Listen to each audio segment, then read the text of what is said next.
It's the first week of the SCAC Baseball Player of the Week selections. I'm Rachel Given with Texas Lutheran University's Matt Lemon, our Baseball Hitter of the Week. Thanks for joining me today. Thank you. Matt, the Bulldogs started the season off with 2 wins, where you personally had multiple hits and a solo home run. How has this start fueled the team up for the rest of the season to come? I think it's a good step in the right direction. It's always good to kick off the season with 2 wins, get a weekend sweep. I think it kind of builds up your confidence, kind of sets up the momentum of the week going into the weekend's tournament we have. We're going to Grand Prairie. But, I mean, it's still early. We've got a lot of stuff to work on, a lot of things to clean up. And I think we'll do that. I think we've had a good week of practice. We battled the elements. We were able to get on the field a couple times. And I think that those first 2 games last weekend just kind of set the tone for how we're going to keep progressing this season. Sure. Let's talk a little bit about Game 2 of last weekend. It ended 13-12 in favor of the Bulldogs, but I noticed that Pacific Lutheran's bats were super hot in the first inning. But you guys took over in the bottom of the 4th, where you guys took in 3 runs. What was that momentum shift, and how did you guys change to eventually get the win in that game? I think it's just kind of staying in the moment.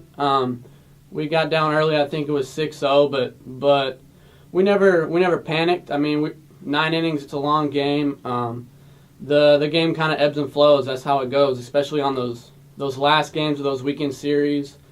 We were kind of going Johnny Holstaff, so we had a bunch of guys throwing innings because it's early in the season. We're kind of trying to build up their stamina and whatnot. But I think we put together good at bats in the first few innings. We just kind of couldn't get that real clutch hit. I think that first wave of scoring we had, I think we had a couple big key 2-out hits. I think Eric Rabinowitz had a big 2-out hit, drove in 3 or 4 in that whole game. So I think that's what probably set the tone.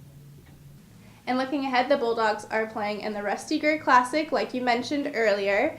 But I noticed it's at the same venue that the SCAC Championships were at last year. So do you think, since you guys have seen the field before, you'll have an advantage at all? I think it's good we've played there before. The outfield walls are kind of interesting. There's different angles that we got to see firsthand last year when we went up there early, and then at the conference tournament as well. But I think we should be able to maybe use that a little bit to our advantage, but it really comes down to, I mean, as long as we pitch well, play good defense, execute the fundamentals of the game, I think we'll be all right. I like that game plan. Thanks for talking baseball with me. We're going to move into a segment where I get to know a little bit more of your personality, and we're going to play a quick game of Would You Rather. Are you ready? Okay. Would you rather sell an organ or everything you own? Sell an organ or everything you own? I guess an organ. Me too. I feel you. Would you rather be able to teleport or be able to read minds? Read minds, definitely. Okay, and last one. This one was hard for me. Would you rather be super fast or rather be invisible? Super fast or invisible? I'll take the super fast because I'm not fast at all. Well, thanks so much for sitting down with me, Matt, and congrats again on your honor this week. All right, thank you for having me.